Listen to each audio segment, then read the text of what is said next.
Alors, rebonjour et bienvenue dans cette troisième vidéo sur le cœur à l'ouvrage. Donc elle va être très courte cette vidéo. Cet article il est de Claude Lévy-Boyer, qui est donc professeur émérite de psychologie du travail à René Descartes. Alors ce qui est très intéressant ici, c'est que ce n'est pas une psychologue pour les enfants de l'éducation, etc., mais elle s'intéresse au monde du travail, aux adultes.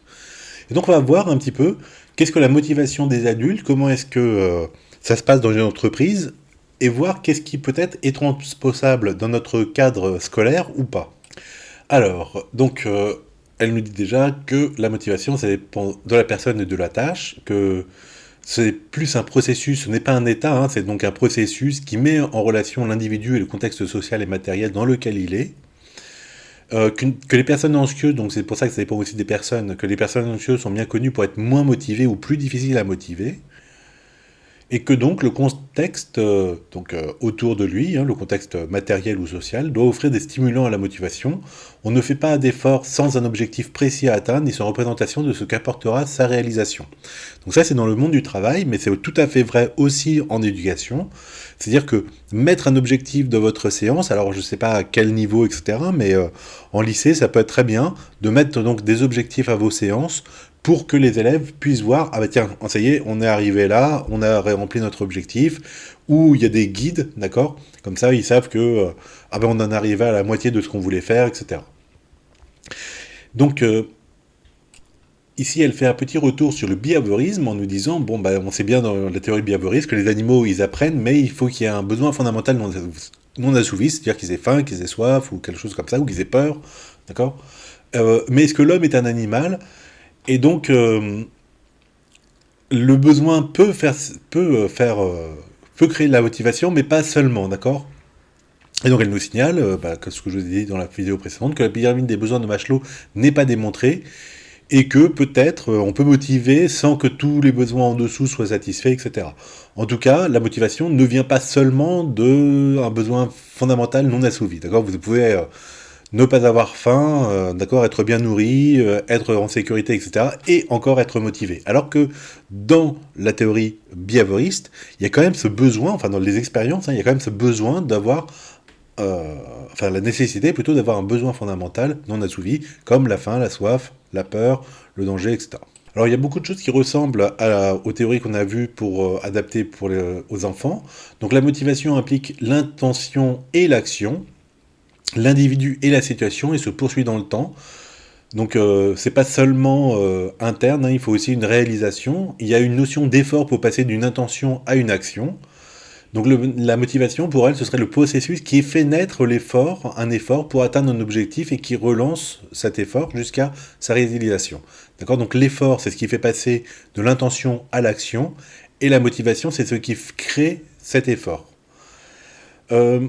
Il y a bien sûr une fonction importante de l'image de soi, il faut se savoir apte à réussir, et donc ça c'est en lien aussi avec l'image qui est renvoyée par les autres. Donc dans le monde du travail, l'évaluation par vos collègues, votre réputation, etc. Mais dans le monde scolaire, c'est beaucoup le rôle dans l'enseignant, aussi le regard des camarades, etc. Alors, il y a une fonction de l'instrumentalité, donc c'est perçu en lien... donc il y a un lien plutôt qui est perçu entre les résultats de ces efforts et ce que les autres donnent en échange, donc la récompense, le statut social, etc. Et donc cet aspect-là, c'est la justification finalement de l'effort. Bon, il y a aussi des fonctions, enfin c'est aussi fonction de nos valeurs personnelles, hein. Il y en a qui veulent bien faire des choses, qui veulent réussir, qui veulent parfaire leur travail, etc. Donc ils font plus d'efforts, plus de motivation peut-être, mais c'est aussi des valeurs personnelles à bien rendre le travail dans les temps, ou bien rendre le travail bien fait, etc. Ou d'autres qui, bon voilà, vous leur avez demandé de rendre le travail, ils vous rendent le torchon, et puis voilà. Donc dans le monde du travail, il y a l'importance du but précis. L'assignation d'un but entraîne une motivation indépendamment de toute récompense. Le fait simplement de décrire le but, de décrire l'objectif, crée une motivation à aller vers cet objectif.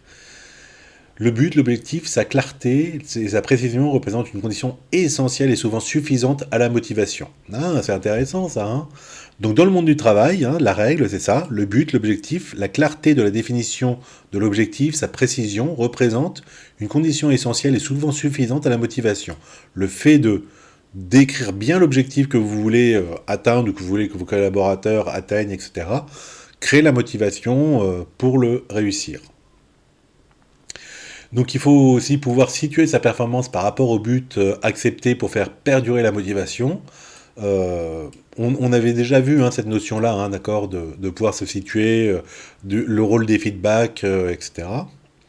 Donc comme on a dit, ça dépend de sa personnalité. Par exemple, les personnes anxieuses ont plus de difficultés à se motiver. Euh, donc ça donne aussi enfin, c'est aussi une représentation du monde, si vous voulez. C'est ce qu'ils appellent le lieu de contrôle, c'est-à-dire est-ce que vous vous sentiez capable de maîtriser votre destin, ou est-ce que vous êtes le jouet d'événements extérieurs, le destin, etc., hein, d'autres forces qui vous gouvernent complètement. Donc la motivation, c'est pas un inné, ça se gère, ça se construit. Il faut informer sur la nature des objectifs, informer chacun de ses compétences et de la possibilité d'en développer de nouvelles pour pouvoir avancer. Ça, dans le monde du travail, encore une fois. Hein. Donc ici, hein, vous voyez que ça pourrait quasiment être appliqué à l'identique dans le monde de l'enseignement. D'accord. Vous devez informer vos élèves de ces compétences et de la possibilité d'en développer de nouvelles. La motivation se gère et se construit, et puis vous devez les informer sur la nature des différents objectifs.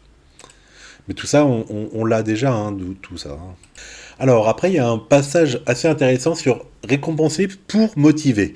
Et alors là, et c'est pas faux aussi dans le monde primaire, hein, enfin éducatif, c'est-à-dire qu'il faut faire attention au sentiment d'iniquité dans la récompense.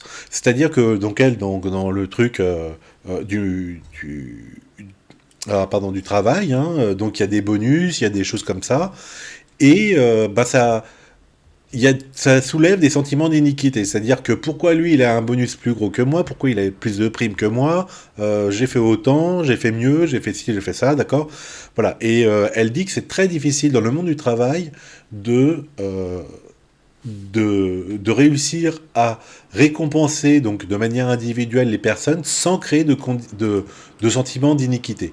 Et alors, ça doit être d'autant plus dur que vous savez que les jeunes, plus on est jeune, plus on a comme ça cet absolu de côté justice, c'est injuste, c'est machin, d'accord. Et puis plus le temps passe, plus avec notre expérience personnelle, on se rend compte que les choses sont quand même plus compliquées que ça et que voilà, il n'y a pas une justice comme ça.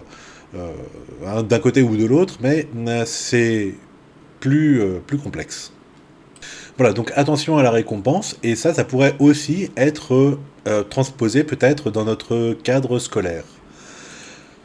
Alors, elle nous dit aussi que le changer de travail, ça peut être motivant, découper les tâches fait la perte du sens. Alors, je vais essayer d'expliquer ça parce qu'on a vu quasiment l'inverse. Hein. On a vu que quand on avait une énorme tâche, vous vous rappelez les expériences avec les 256 ou 258 exercices de maths, hein, le fait de découper les tâches faisait mieux réussir. Mais alors, dans le monde du travail, c'est plutôt l'inverse. C'est-à-dire que c'est le taylorisme, vous savez, le découpage complet du travail vers des tâches mono, machin, très bêtes, qui n'ont plus de sens. Donc voilà, et ça te fait, le découpage des tâches dans le taylorisme fait une perte de sens, d'accord. Pensez vraiment les usines avec le type qui doit serrer un boulon, et lui il serre un boulon, et puis le collègue il serre l'autre boulon, etc. Je vous donne un exemple, donc je continue là-dessus. Accroître sa complexité, redonner le contrôle du travail à ceux qui le font, donc accroître la communication, changer le travail, etc. Tout ça, ce sont des éléments de motivation, pardon. Alors, donc je vous disais, je vous donne un exemple. Alors, je connais donc pas trop mal Toulouse avec le Airbus. Et Airbus, ils ont eu ce problème-là. C'est-à-dire que, donc imaginez, donc eux, ils font l'assemblage des avions, des A380, etc., etc. Donc il y a plein de pièces qui viennent de partout en Europe. Et eux, ils doivent l'assembler. Alors, il y a plusieurs possibilités. Par exemple, si on parle du câblage, il y a plusieurs possibilités. Soit vous mettez quelqu'un fixe, tu es responsable du câblage de l'aile, de cette partie de l'aile de l'avion, et puis quand tu vois le faisceau comme ça, tu mets le fil vert là-dessus, et puis le fil rouge là-dessus, et puis etc. Et puis avec l'autre câblage, tu fais ça. Bon, ok, ça n'a pas de sens. Et donc, ce qu'ils ont préféré faire, plutôt que donc cette version très tayloriste, où la personne est à une position et puis elle reste là et puis voilà. Ils ont préféré donc faire tourner les gens, et donc celui qui est responsable, donc l'électricien qui est responsable du câblage, un jour il travaille sur l'aile, un jour il travaille sur le cockpit, un jour il travaille dans la partie centrale de l'avion, etc. Comme ça, il peut se refaire une représentation mentale de quel est le câble qu'il est en train de mettre, le câble vert là qui arrive à l'aile, d'où est-ce qu'il vient? Il vient du cockpit, il vient du cerveau moteur, il vient de où, il sert à quoi, etc. ok? Et ça, donc ils disent, en fait, non seulement ça permet de motiver, de garder les gens intéressés parce que ben, il y a du sens, quoi, d'accord? Ils voient que leur câble, ils relient telle partie à telle partie, et pas juste j'arrive et je branche ici. Ça permet aussi des contrôles parce que ben, ils se font une représentation mentale entre l'avion, hein, tout le câblage. Alors il y a des centaines de mètres, hein, des milliers de mètres, je crois même, dans un avion. D'accord, mais ils arrivent à se faire une représentation mentale de qui passe quoi, où ça, et lui, ce câble-là, il vient d'où, etc. Et donc ça fait plus de sécurité dans le travail.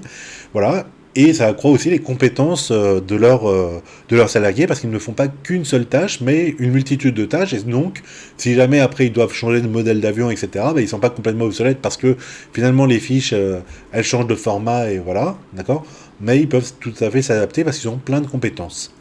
Donc voilà, donc dans le monde du travail, il y a eu ce phénomène taylorisme et on revient. Et dans le monde de l'éducation, il y a peut-être aussi ça, hein, parce que il y a quelques années, quand on a fait les compétences, etc., on découpait, vous savez, les trucs de maths. Hein, est-ce que tu sais tracer un point? Est-ce que tu sais tracer une droite qui relie les deux points, etc., etc. Mais au final, il ne faisait pas de maths. Hein. J'avais pas l'impression qu'il y avait le raisonnement global de résolution de problèmes, etc. Il y avait que des petites tâches, d'accord, qui étaient amoncelées, mais il n'y avait pas la compréhension globale du truc, vous voyez? Donc voilà, est-ce que faire des maths, c'est juste savoir tracer un trait entre deux points, ou est-ce que c'est savoir pourquoi vous tracez le trait, que ça va donner une droite, que votre droite, vous voulez qu'elle fasse ceci, cela, etc. Ouais, vous voyez? Voilà, et donc il y a aussi pour moi cet aspect-là, d'accord? C'est-à-dire qu'il faut quand même accroître la complexité, donner du sens. Le sens, ça vient aussi par la complexité, hein. Alors c'est très compliqué parce que il faut simplifier d'un côté, il faut complexifier de l'autre, aïe aïe aïe. Voilà, et enfin, mais c'est vrai aussi dans le monde de l'éducation, le choix d'un leader charismatique dont le leadership est motivant. Donc voilà, donc ça c'est important dans le monde du travail d'avoir un leader qui permet donc aussi d'exprimer, de transmettre les valeurs, de transmettre les objectifs de l'entreprise, de créer une cohésion. Et bah, c'est aussi tout ce qu'on vous demande, hein, dans la classe, puisque vous devez, hein, vous avez vu les textes officiels, maintenir un climat propice aux apprentissages, etc. Il y a donc plein d'articles, si vous voulez, sur le lien affectif entre l'enfant et son professeur, donc l'institutrice à l'époque et autres. Voilà, et donc c'est un petit peu, il y a un peu de ces éléments-là. Voilà, donc je trouve cet article intéressant parce qu'on voit, hein, les liens qui se font entre le monde du travail, euh, le monde scolaire. Donc il y a évidemment des différences, mais il y a aussi des points communs, quoi, des points partagés entre l'un et l'autre. Donc voilà pour cette troisième vidéo sur la motivation, vidéo donc beaucoup plus courte.